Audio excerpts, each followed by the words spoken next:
So very good afternoon, everyone, and your a warm welcome to all the doctors for the last session of the training program. And now I'm handing over to the session to Dr. Deepthi Garu, one of our deleted list ఉందా? ఎందుకు delete చేస్తావు? ఏడున్నాయి? ఎవరు తీసిండారు? request. Good Everyone, evening, can you everybody. Before we start off, can we ask all the doctors to please mute your mics? Can't hear you at all. Can Please, you madam. hear me?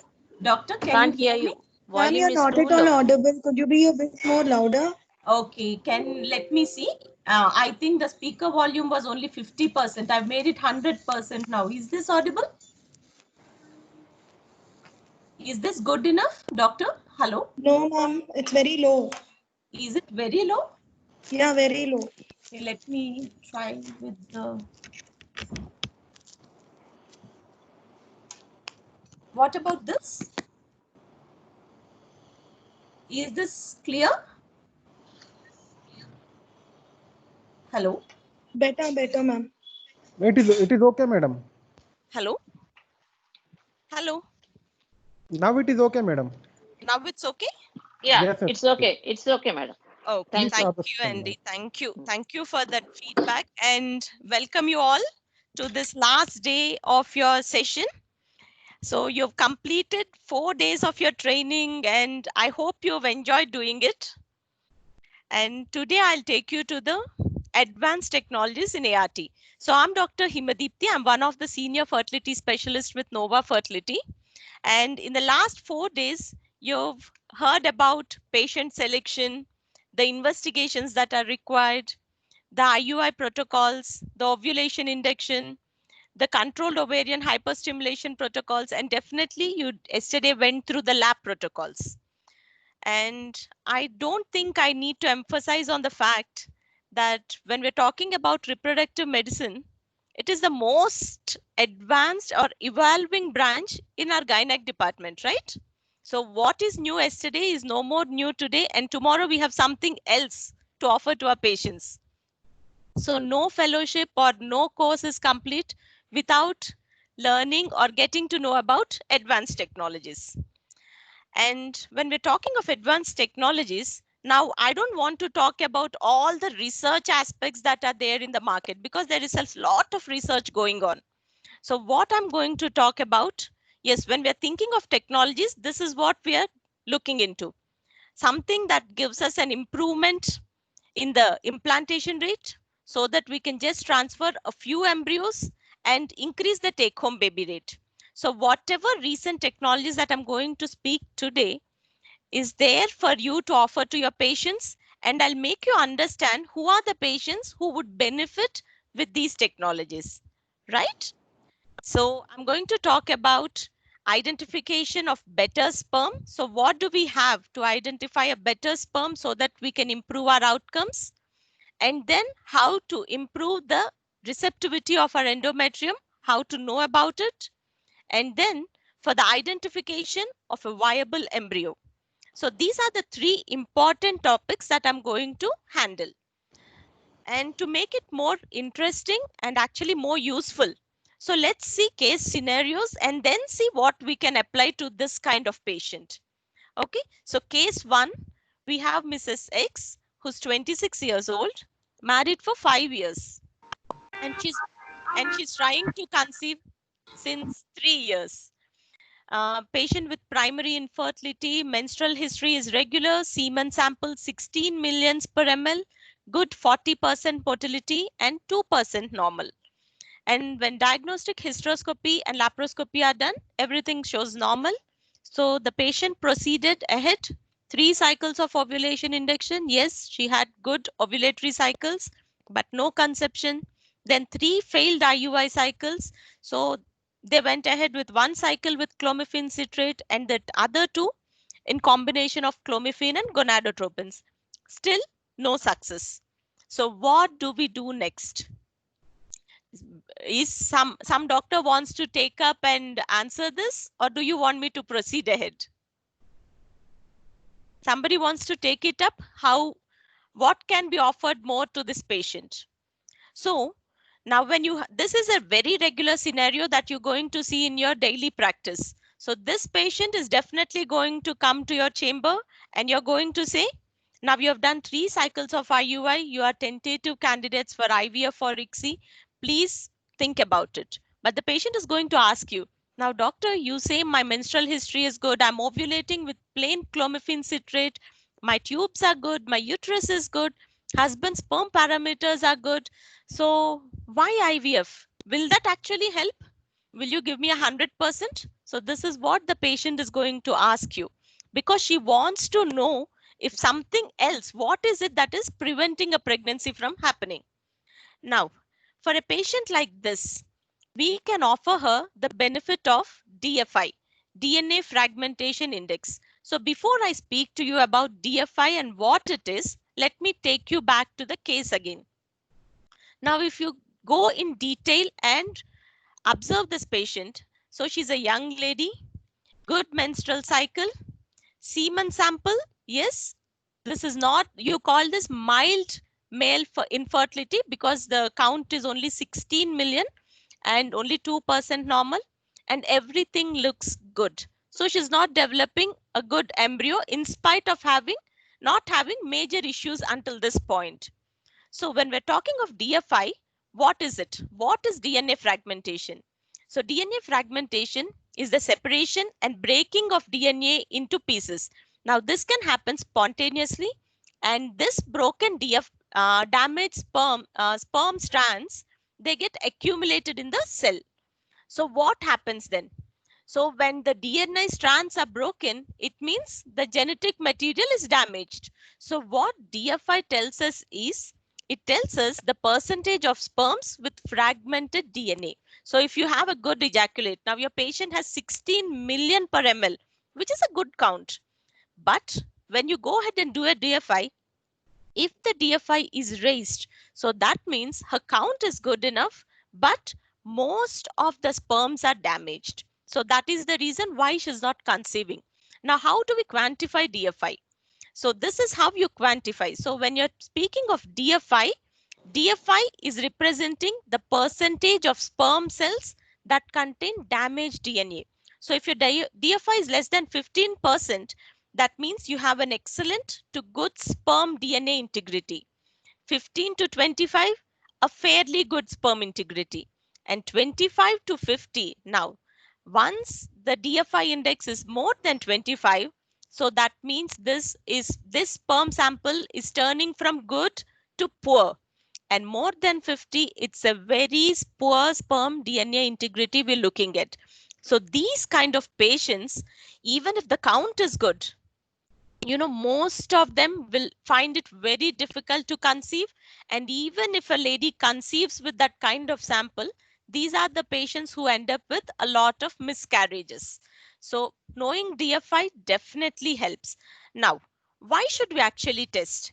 Now, because the sperm DNA damage, it has a strong association with early fertility checkpoints.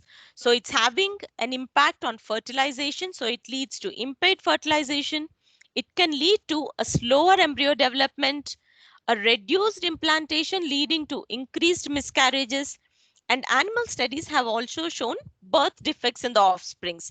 So and also some childhood cancers. These have also been associated with damaged DNA. So knowing if the sperm DNA is damaged or healthy actually helps. Now, who are the patients to whom you can blindly suggest this test? Yes, you have a patient with unexplained infertility. So you want to test further and see, because you've done all your basic investigation, nothing is pointing out what else. So this test might actually give you some answers. A patient with a history of arrested embryo development, a very poor blastocyst development in the previous cycle. Yes, DFI gives us extra information. Patients with recurrent miscarriages and your couples are of advanced age, and if the husband has a severe varicocele, grade 3 varicocele, these are the patients, yes, DFI definitely gives us more information. And poor semen parameters. But if you see the example that I've given, I've not taken an example of poor semen parameter because I want to put it across that the semen sample can be good, but still the DFI can be raised.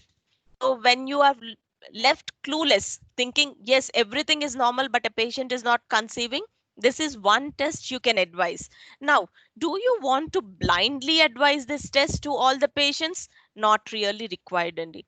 Only for those indicated patients. So these are the category of patients who might actually benefit from some kind of benefit from DFI. Now, let me take you through the second case. Mrs. B, who's 32 years old, married for 7 years and trying since 6 years. Primary infertility, menstrual cycle is regular, AMH is 2.6 nanograms per ml, so a fairly good ovarian reserve. And semen sample 15 million count, 40% motility, only 2% normal. So once again, a mild parameter is what you're seeing here. Definitely a candidate for IUI.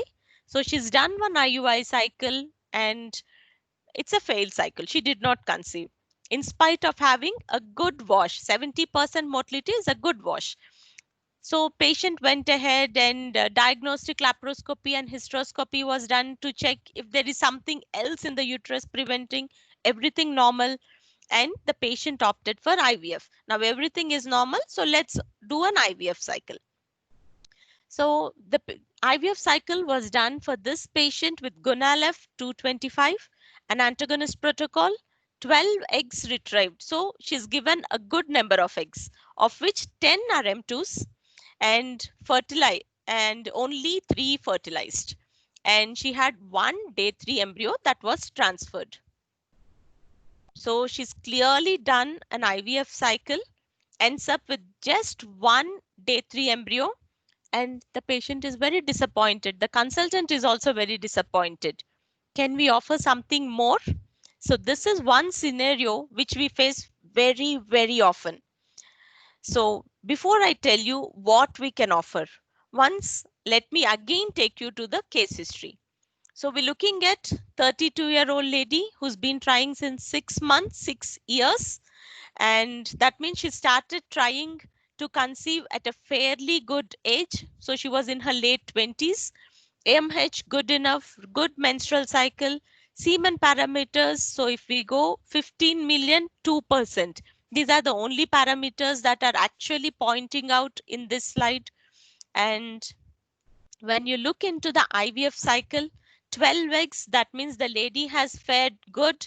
She's given 10 mature oocytes. So once again, a good thing that we are seeing here, but only 3 fertilized and one day 3 embryo. So if you remember the slides that I've already shown you earlier, so I've already said when a patient has an increased DFI, so this is going to have impact at certain checkpoints in fertilization.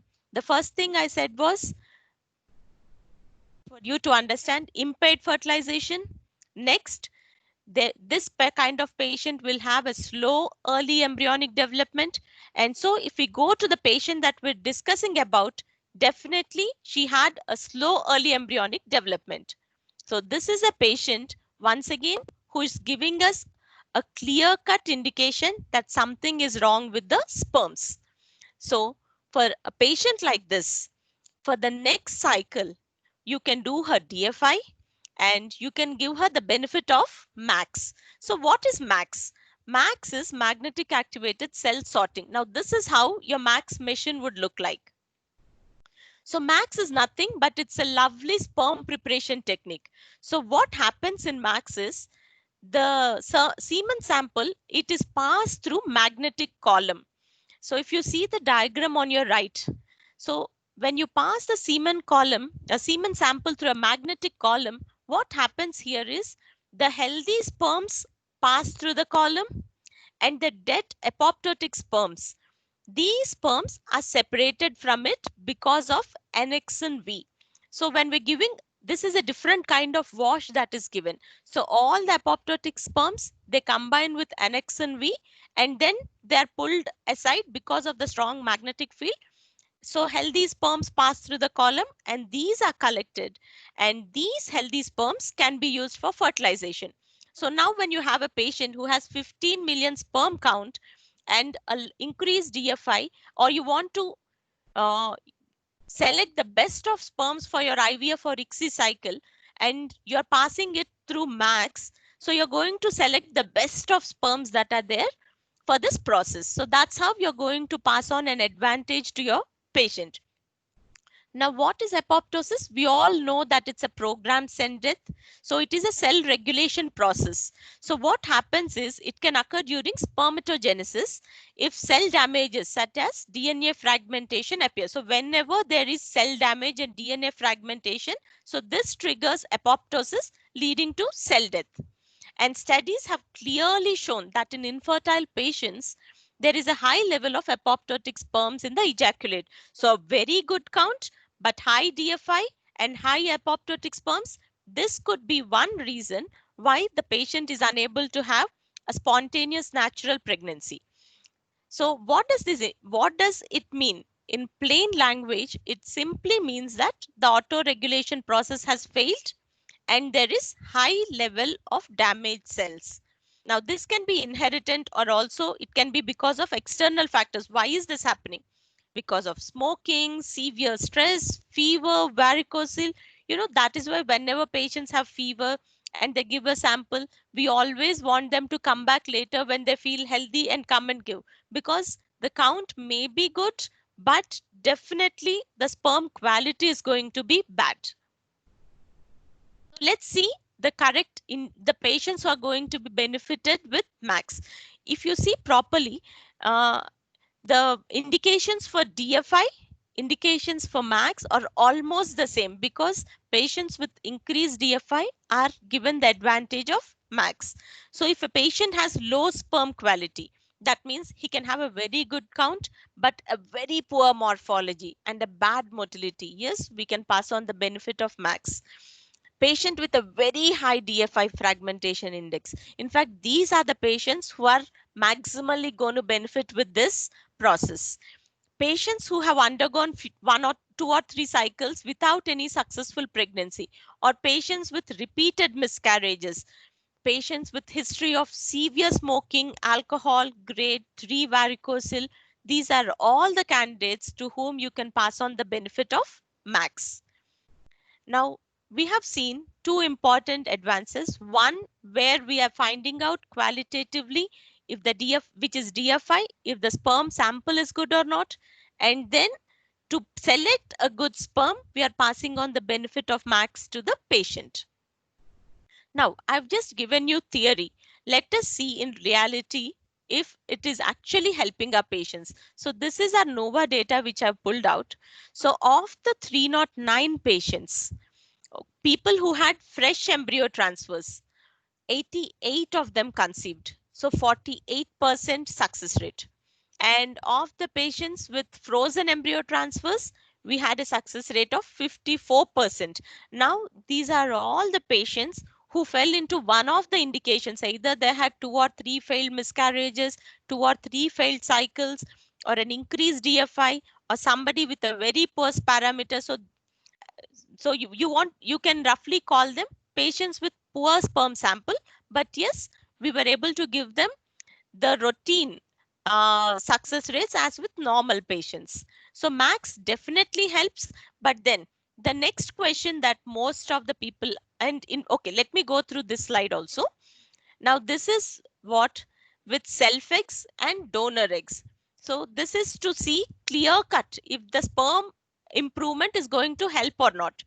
So in patients with self oocytes, pre-MAX, if the pregnancy rate was 23%, post-MAX, it is 34%. So it's not a great increase, but when you look into the ongoing pregnancy rate, if it was 6.3, so from 23, the ongoing pregnancy rate in this category came down to 6.3. So a lot of them have biochemical pregnancy. Some of them had blighted ovums, miscarriages. But post-MAX, these patients, the ongoing pregnancy rate maintained at 31%. We still had some biochemical pregnancies and miscarriages, but this is a good promising number that we're looking at. Now in patients with donor cycles, if you see 20% pregnancy rate. Post-max, that has come to 66%.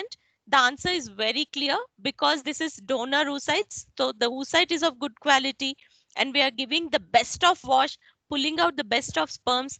It is having an advantage. And in ongoing pregnancy rate, this is 6.6%, and this set of patients maintained at 50%.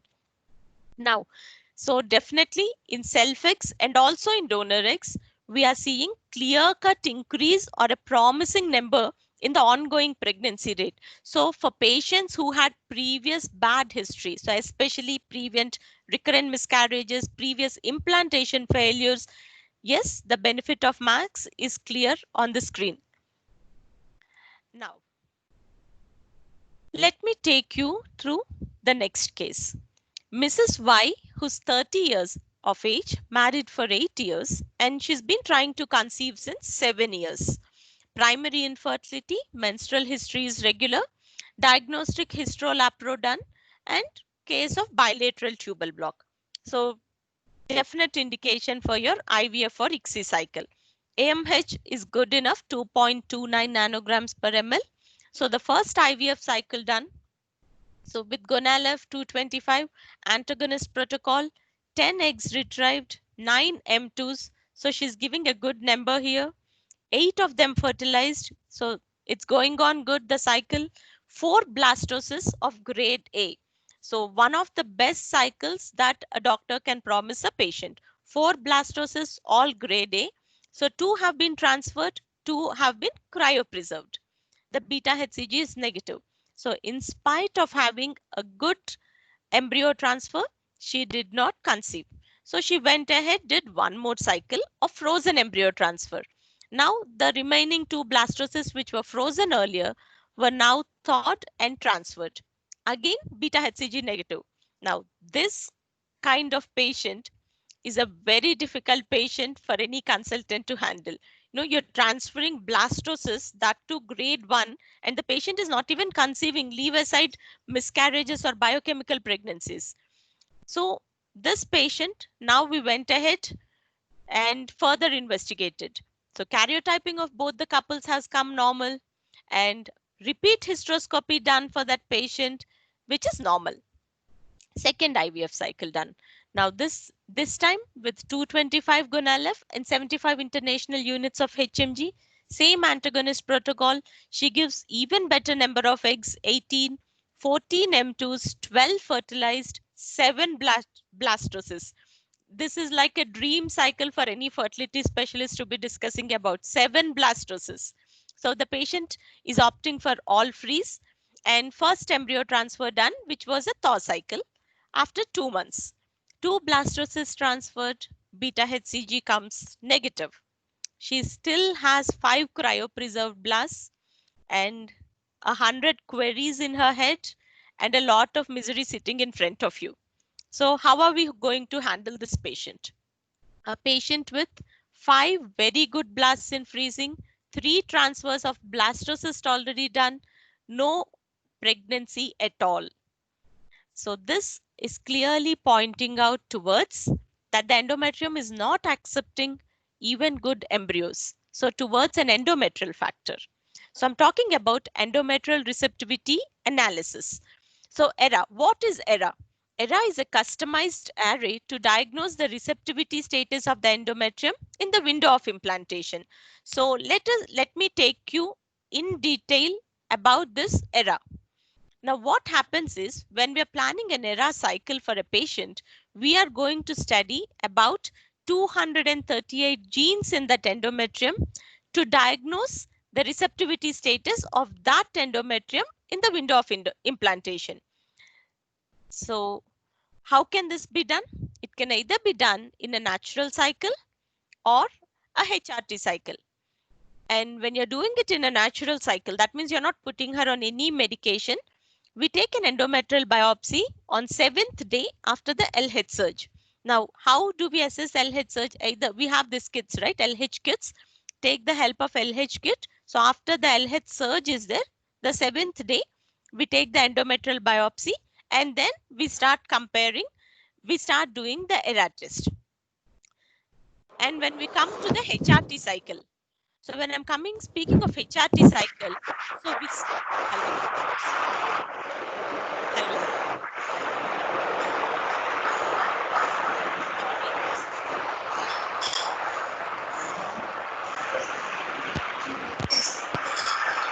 Bhargav. Bhargav. Yes, madam. I muted this. Fine, fine. Go ahead. Yeah. So without the headphones, am I clear now? Clear, clear. Okay, because I was getting yeah, okay. So I'll proceed further. So when we are timing a biopsy, let me again start off with the HRT cycle. So when we are planning in a HRT cycle, so we start off with day 2, day 3. We prime the endometrium with estrogen. So we are using an estradiol valerate to develop a good 8 mm triple line lining. And once we get that, we progesteronize it with 5 days of progesterone. So after 5 days of progesterone, we take an endometrial biopsy. So when we take an endometrial, so you can use your regular Pipel or endometrial biopsy sample. So once this sample is removed, it is subjected to ERA testing. So when we do an ERA test, so we're going to categorize the patient's endometrial receptivity as either receptive, pre-receptive, and post-receptive. When the result is receptive, what does that mean? It means the gene expression profile, it corresponds to a normal receptive endometrium. So that means we can go ahead and do the endometrium. The window of implantation of this patient is perfect. And when you get a report as non-receptive, so what does that mean? We need to understand that the gene expression profile does not correspond with the normal endometrial profile. So for these patients, we need to individualize the embryo transfer. So for these patients, we give them a personalized embryo transfer. Once again, going further, I will make you understand what this means.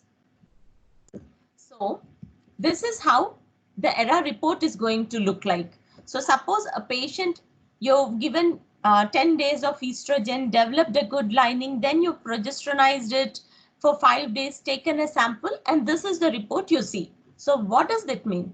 It means by the time this lady is developing that nice 8 mm triple line lining, it is also receptive at that phase. So next cycle, we mimic this cycle and we go ahead and do the embryo transfer. So the window of implantation for this patient is perfect.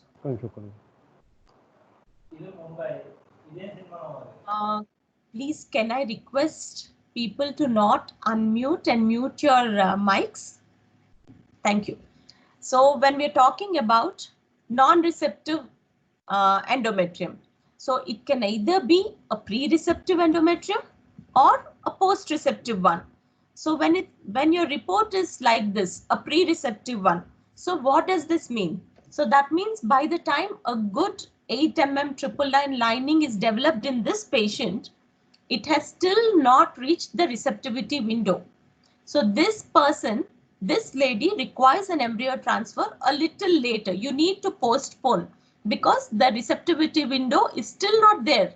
The lining is good, nice, 8 mm thick, but the endometrium inside is in a pre-receptive stage.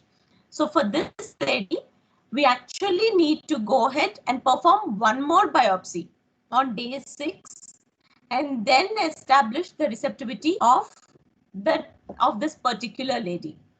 Now, if your ERA report is going to look like this, that means it is post-receptive. So what does that mean? Once again, ERA post-receptive means, so by the time she develops a nice 8 mm triple line, the receptivity window is already crossed. So we need to do an embryo transfer a little early. So this lady actually had an embryo transfer on day 4, not day 5. So all over the world, we either do embryo transfers on day 3 or day 5. So we do not do embryo transfers on day 2, day 4, day 6. But for people with altered receptivity in ERA report, depending on that, yes, there are few patients for whom we have done a day 6 transfer, For some, we have done a day 4 transfer. When we are transferring a day 3 embryo, yes, for some people with 1.5 days of progesterone, we have done embryo transfers and had successful pregnancies. So it's very important for us to establish the endometrial receptivity window, the window of implantation and the receptivity status when patients are having multiple negative pregnancies. This is not for people who have miscarriages, somebody who's having very good embryo transfers but is not able to conceive at all. So a window, establishing the window helps. Now, let me put you on to some statistics. So because of the current COVID situation, I could not pull out the recent statistics of the last 2 years. So this was what we pulled out between 2013 and 2016. 174 patients, of which 150 had receptive endometrium, 24 of them have come non-receptive. Now, if I further divide these 150 patients who have come with a receptive endometrium. Now, when I say a receptive era, what does that mean? The window of implantation is good. This is a patient who had multiple negative cycles previously. So average number of of previous embryo transfers was around 3. And then after we did an embryo transfer matching the era, the success rate is 61%. So 61% of these patients conceived, and we still had 40% of them who did not, who required other investigations. And of the non-receptive era patients, so the 24 that are left behind who were non-receptive, so they had previously almost 4 failed embryo transfers, of which, and of the 24, 15 of them had pre-receptive, 9 of them had post-receptive. And when we matched and we transferred, 15 of the 20 conceived. So 75%. So the other patients actually didn't go ahead and do their cycles. So of the 24, only 20 of them had gone ahead and done further cycles, of which 15. So somebody with an altered receptivity window. So who is actually non-receptive. So you've established your window and you've planned a personalized embryo transfer, and 75% success rate in this group is actually a very, very good promising number. But I want you all to understand that the number of cases I'm talking here is very low. So if we can really pull out all the numbers and see, maybe you cannot promise 75%, but we're seeing a success rate of almost 50 to 60% in this category of patients. Now, let me take you one step further. So we've spoken about sperm parameters, we've spoken about the endometrium. So let's see what else we can discuss about advances in the lab. Now, when I'm talking about advances in the lab, I would not be talking anything from the embryology point of view. This is for the clinicians I'm talking to. So I'll be talking about what you can offer to your patient. So I'll be discussing about technologies for good embryo selection. So we can divide this into 2 categories. 1, non-invasive, 2, invasive. So in the non-invasive, you have one based on morphology, which is blastocyst culture, and then you have time-lapse imaging. So when we're talking about invasive, so I'm talking about pre-implantation genetic testing of an embryo. So let me take you through non-invasive things first. A blastocyst development. See, you've already heard 4 sessions till now. I am sure by now you understand that compared to a day 3 embryo, a blastocyst is always a better quality embryo. Now, what are the advantages of blastocyst? So when I'm talking of a blastocyst, it is a day 5 embryo. So when you're putting your patient through a blastocyst culture, you have a better opportunity to select the most viable embryo. So for example, you have a patient who's given you 12 oocytes, 10 M2s. Day 3, you have 6 nice day 3 embryos. Now, which among the 6 will you transfer? If you take the 6 day 3 embryos to day 5, you will only have 4. So the other 2 embryos on day 3 actually didn't even reach a blastocyst stage, though they were very good under classification under day 3. So when we say an opportunity to select the most viable embryo, so this is the screening that we're doing. So 6 day 3 embryos which end up in just 2 blastocysts. So of the 2, once again you get to select the best and transfer for your patient, thereby increasing the chances of successful pregnancy. So definitely a blastocyst has advantages. It helps you to select the most viable embryo. It helps you to select or deselect a genetically defective embryo, because those that are genetically defective will not reach day 5. So day 3 you can have 10, day 5 you will only have 5. So the 5 that have not grown, if you had transferred in day 3, you will end up with questions. Why? Because day 3 have transferred good. Good is what we are thinking, but genetically that is abnormal. So it helps us to deselect a genetically abnormal embryo and transfer a better quality embryo. And also there are studies that have shown it avoids inheritance of abnormal paternal genome after ICSI. So what happens in the body is when the sperm enters an egg and the beautiful process of fertilization is happening and the development of embryo starts. The first 3 days, it is the oocyte genome that is having a more control over the developing embryo. And from day 3 to day 5, it is the spermatic genome that is going to have a dominance on the developing embryo. And by the time a blastocyst forms, so a day 5 advanced embryo is there in your hand, it has its own genetic genome that has control over the embryo.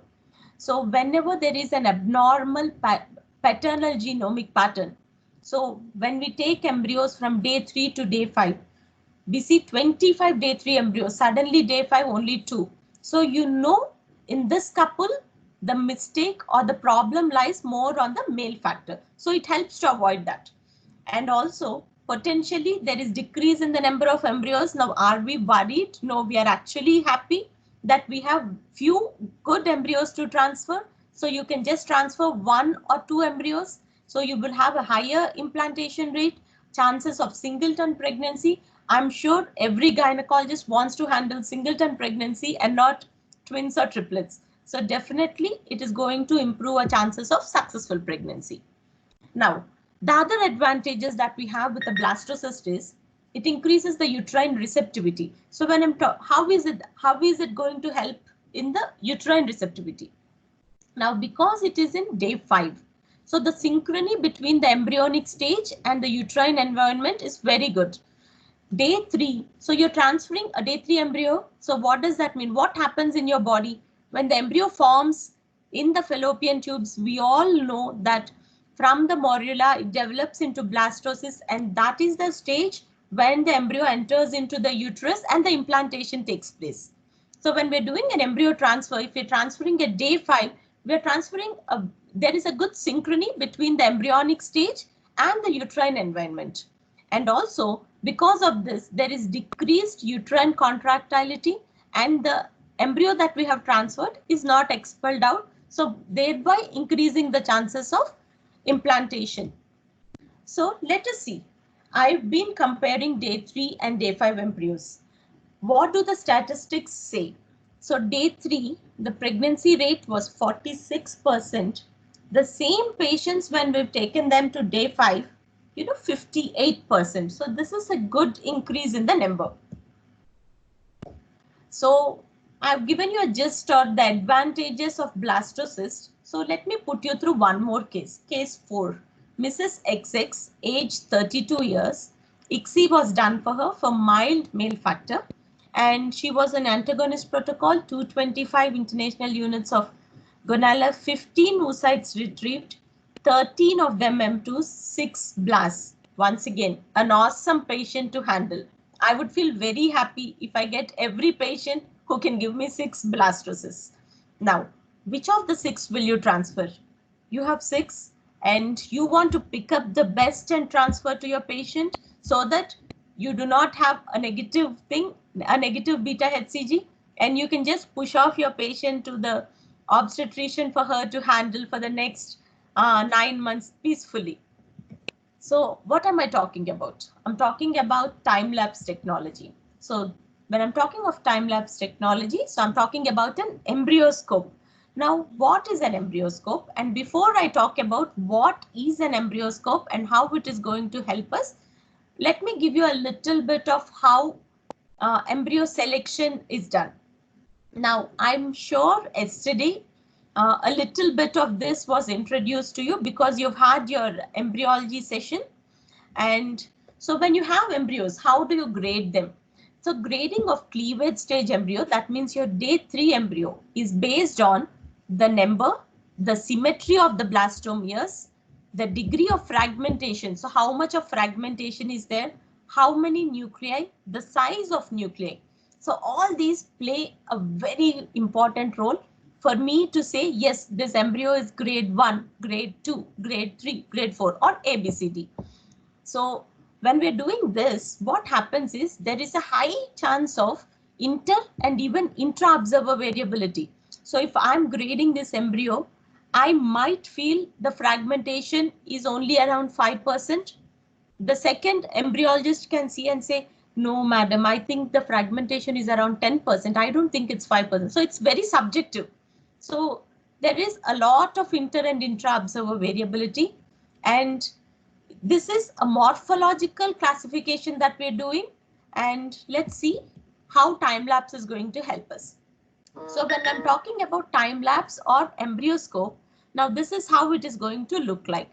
So you can work on 72 embryos and a photography is taken. Now for every embryo, a photography is automatically taken every 15 minutes. And what happens is this is looped. So we get almost 1500 pictures per embryo during the first 3 days for us to assess which is a better quality embryo. Now the advantage of time-lapse imaging, it is a non-invasive technique. So we definitely want to handle our embryos as little as possible, and we do not want to expose it to the environment, reduce the exposure. So because all this is going to have an impact on the quality of the embryo.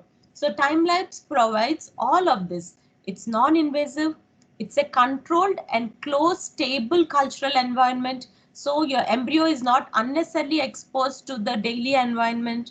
And when you're having time-lapse, it is possible to grow the embryos directly to day 5 without having to change the media on day 3. Or else normally day 3 we have to change the media to a blastocyst media and then once again take the embryos to blastocyst culture. And the beauty of this technique is it gives a beautiful 24-hour monitoring. So when we are actually grading our embryos, we are not really in a position to monitor them 24 hours because we do not want to remove, even if you have an embryologist who's sitting with the embryo, you don't want the embryologist to remove the embryo out of the incubator, check it every 1 hour or every half an hour because the embryo is going to get damaged. But this gives us the advantage of 24-hour monitoring. So what we do here is a morphodynamic assessment compared to a morphological assessment, which is a traditional grading. And the chance of intra and inter-observer variation is very little. I don't want to say no, I want to say very little. Now, I tried to get a small time-lapse video, but somehow it did not run. So I pulled out the images of that embryo. Now, see, this is one embryo. Let me make you understand what these 3 images mean. So once ICSI is done, so the first check is done at 19 hours and there you have a 2 PN embryo. Okay, so this is good. When we do a next check at 44 hours, so this one cell has beautifully divided into 4 cells and it has less than 5% fragmentation. They're very clear cells. You hardly see any fragmentation. So very good at this stage also. The next day, so at 68 hours, you can see 8 beautiful cells. So a morula is developing. All the cells are almost symmetrically the same. The fragmentation very low. So if I am a good embryologist, so I would grade it a grade 1 embryo. So this is technically a very good embryo. But when we went back and when the time-lapse imaging was checked at 29 to 37, at 29 to 37 hours time. So this was the image that was there. If you see here very clearly, one cell in the previous thing had actually become 3 cells. So when cells are dividing, no stage do you get 3 cells. One cell becomes 2, 2 becomes 4, 4 becomes 8. So that is how the cells replicate, right? We are all aware of our embryology classes, which we did in our first year MBBS, right? This is what we have studied. But this has shown a 3-cell stage in between. And again, in the next image, if you see this is one nucleus here, multinucleate, 1, 1. So the nucleus is multinucleate. So the nucleus is also not good. But when it went further, at the time when we were checking, the 3 cells became 4 cells.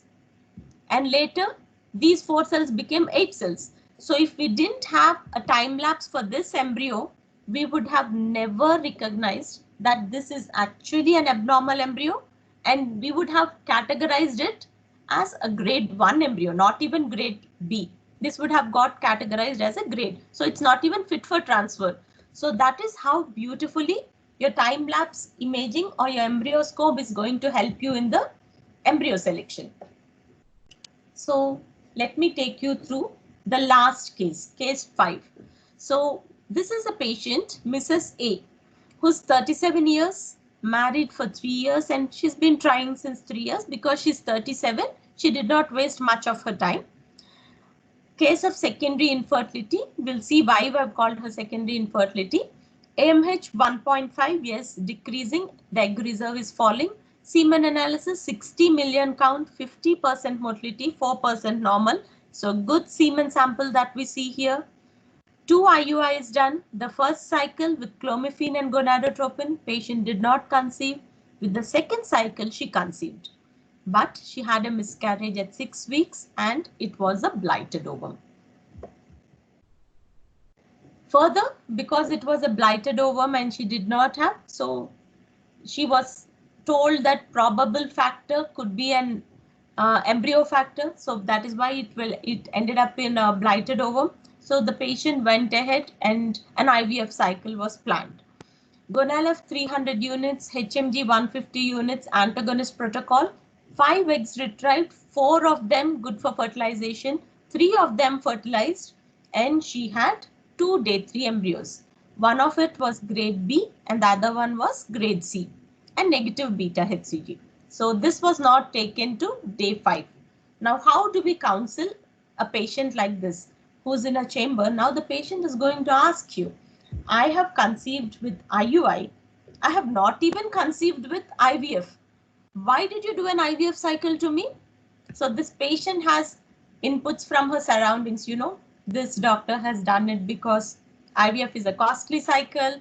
So you've been misguided. Is this the right way to go? Now, this is the background with which the patient is going to come and sit in your chamber, and we need to counsel her. So what we need to understand is, so I'm going to take you to the last one, the pre-implantation genetic testing. Before I speak about that, so when you're counseling this patient, the first thing that we need to highlight here is she's 37 years old. Yes, she's been trying since 3, but she's had a miscarriage. That clearly shows that she's developing abnormal embryos. And her cycle, an IVF cycle, where she did not even have a day 5 embryo, but just 2 day 3 embryos, 1 of good grade. A and B, I am happy to have an A and B grade embryo. C and D, not a very good embryo. In fact, most of the times, if some patient has given me only C grade embryos or C or D, combination of C's and D's, though I have an embryo in hand, I will not transfer it. I go ahead, spend some time with the patient and make her understand that this is a bad grade embryo, which will not end up in a pregnancy. And even if it ends up in a pregnancy, the tentative chances it will end up in a miscarriage. So having a C grade embryo, day 3, I don't want to take that into consideration. So how do we help this patient further? Pre-implantation genetic testing. So this is what I'm going to talk about. So what does this do? It helps us to select specific embryos which are chromosomally normal, and since we're doing them before implantation, so we have a good genetically normal embryo to transfer. So what are the advantages that you have with this process? Now, aneuploid embryos which have little or no viability are not transferred and frozen. So you're only getting to select the best of euploid embryos. It potentially avoids miscarriages and viable abnormal pregnancies. So you can avoid abnormal pregnancies and you can avoid unnecessary miscarriages.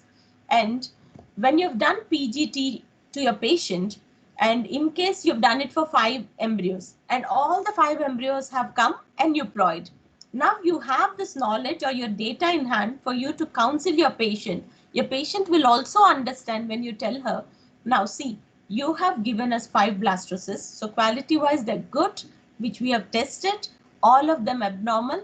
So you are a tentative candidate for egg donation. You know, make more acceptance towards better procedures that are going to give her pregnancy. And also, since you're testing a euploid from an aneuploid embryo and separating them, and you're only transferring euploid embryos, so you can happily go ahead and do single embryo transfer. So whenever I'm transferring a genetically tested euploid embryo, I sit with my patient, convince her and say, since this is a normal embryo, I would like to transfer only 1. Now, if I have a jiddi patient who wants to go ahead with 2 embryo transfers, even after knowing that they're normal, I will have to do it because embryos are patient's property. But then I will also tell her chances of twins is higher. So it gives us a better chance to transfer single embryos and, you know, not multiple pregnancies. We can have singleton pregnancies, which is always better. Now, indications. Who are the patients who benefit by this technology? Now, patients with advanced maternal age, we all know advanced maternal age, advanced paternal age, both of them have chances of giving us bad aneuploid embryos. Patients with repeated implantation failures, patients with repeated miscarriages, yes, a bad embryo can be a reason for it. Patient with severe male factor infertility, yes, for somebody like this, you can give the benefit of max, select a good quality sperm, and then further, you can also offer her the benefit of PGT. Then a patient who's had previous abnormal pregnancies, yes, genetic screening helps. When you want to just give patient single embryo transfer and want to give her the best and the patient is willing to go ahead, you can test and transfer single embryos. And patients with genetic abnormalities. So you've done her karyotyping. There is some genetic abnormality in the karyotyping. So we go ahead, select the best euploid embryo and transfer birth to this patient. And last but not the least, yes, by patient's choice. So there are some people who actually do a lot of research, come and ask us. Now, I don't want to go through 3 or 4 failed cycles before I pick one good embryo. So let me select and transfer. Yes, sometimes we encourage them, especially when the patients are more than 35 years old. Suppose I have a 37 or 38-year-old lady who's telling, let us select a good embryo and transfer, doctor. I'll be more than happy to do it. Now, when we've spoken of PGT, so how does this process go about? So this starts off with day 2 like a regular ICSI cycle, stimulation done 10 to 12 days, egg pickup, then we start forming embryos either by IVF or ICSI, and we always grow the embryos to blastocyst stage. So once the blastocyst stage is done, it is at that stage. If you see the last picture, see it is at that stage that we pull out some cells from the trophoectoderm of the blastocyst, and this embryo is frozen. And these cells are studied to see if the embryo is normal or abnormal. Now, and this report, it takes at least 2 or 3 weeks to be ready. So we have to freeze the embryo. So whenever we are doing a PGT cycle, we are always going to plan a frozen embryo transfer because we need the report to come.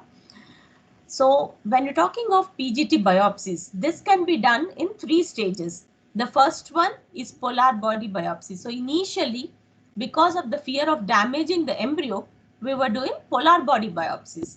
Then we moved ahead and day 3 blastomere biopsy. So from the day 3 embryos, remove 1 or 2 cells and check But the problem here is day 3, the embryo is only 8 cells and you're removing 2 or 3 cells.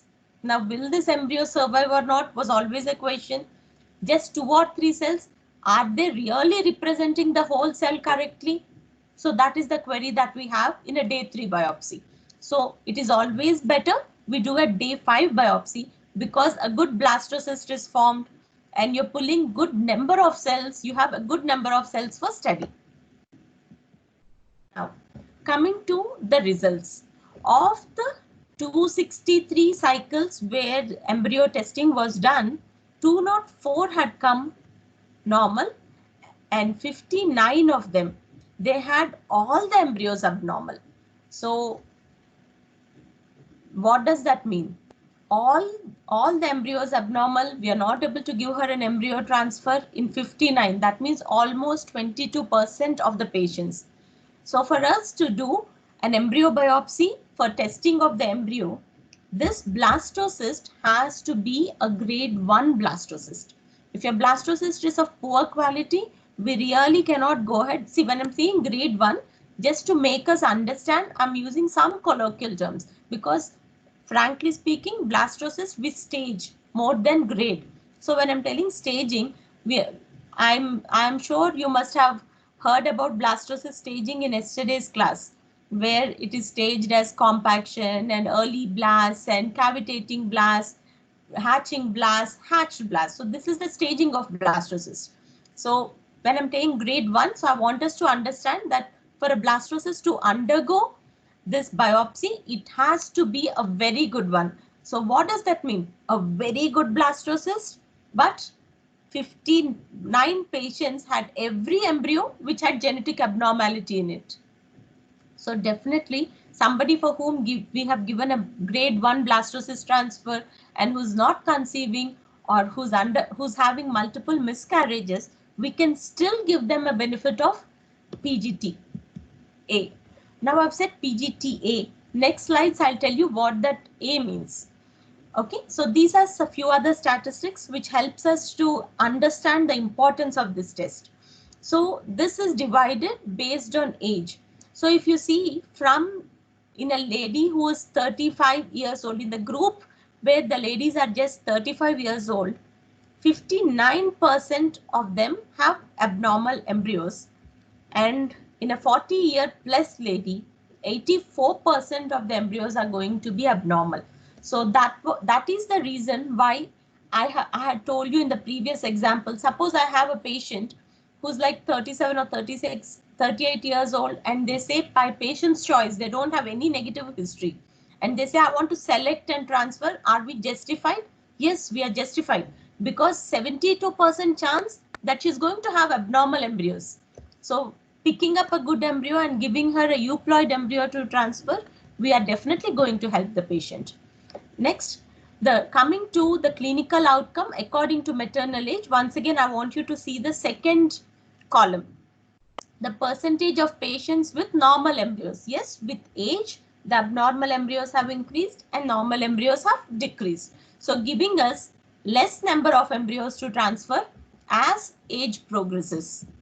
And in those patients, the pregnancy rate, if you see, from 57% in a 35-year-old to 36% in a 40-year-old.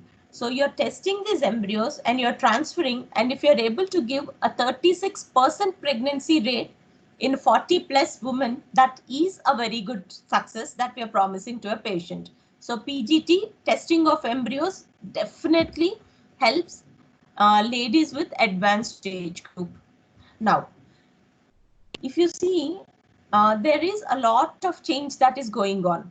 Earlier, we were calling it PGS, PGD. Now, we only had 2 categories. So what was PGS? PGS means pre-implantation genetic screening of the embryos, where we were screening for euploid and aneuploid embryos.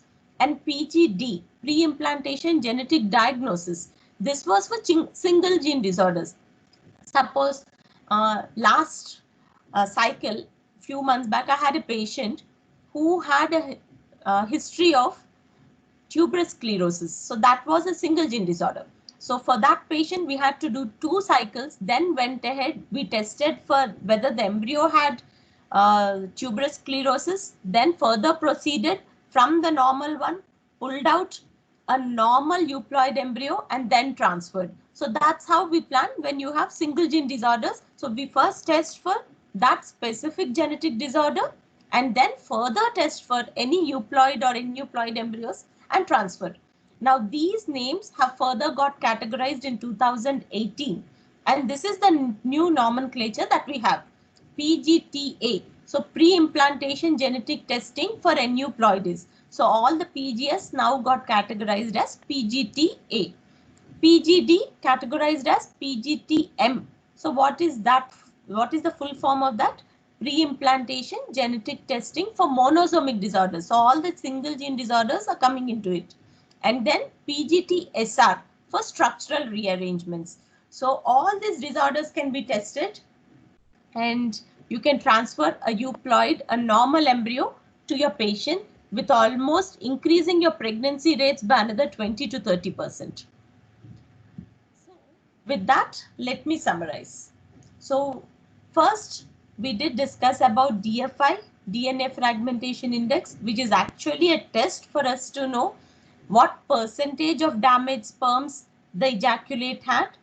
And then for these patients, we are passing on the benefit of MACS, magnetic activated cell sorting. So somebody who's a chronic smoker, somebody who's got very high increased DFI, recurrent miscarriages, yes, MACS is what we are offering for patients like this. Then we did discuss about endometrial receptivity assay, where we are going to analyze and establish the window of implantation or the receptivity status of the lady. So this is for people who've had good number of transfers of good number of embryos and yet not able to conceive. Yes, ERA helps. And then we went further ahead. We discussed about embryo selection. First, non-invasive. We've discussed about the importance of blastocyst culture and then the further advantage that we have with time-lapse imaging. And finally, we've spoken in detail about pre-implantation genetic testing, that is testing for aneuploidies, testing for monosomies, and testing for structural rearrangements, where you can select one good euploid embryo and give a successful pregnancy instead of having 10 embryos which are useless for us. Just to what is the final take-home message? Yes, we've seen all the advances, but it's very, very important that we individualize our treatment.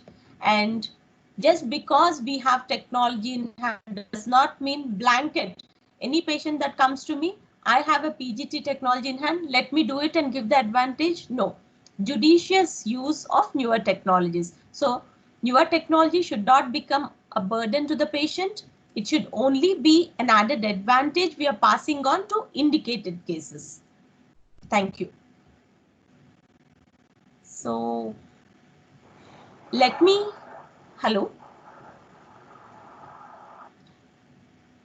So if anybody has any queries, if you have some interesting cases that you want to put it across to this forum, or if you want to ask me any questions regarding the technologies that we've spoken about, or any queries that you have, let's see if I can take them.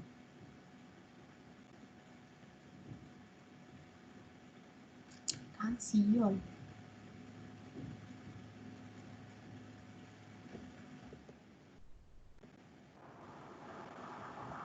Madam, any question?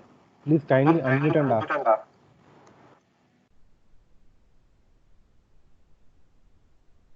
So let me ask you all this. You've been having sessions for the last, this is your 5th session, right? So all the basic queries clarified. If you have something relating to infertility that, you know, as a query there, you don't have to just restrict to recent advances. You can clarify any of your doubts.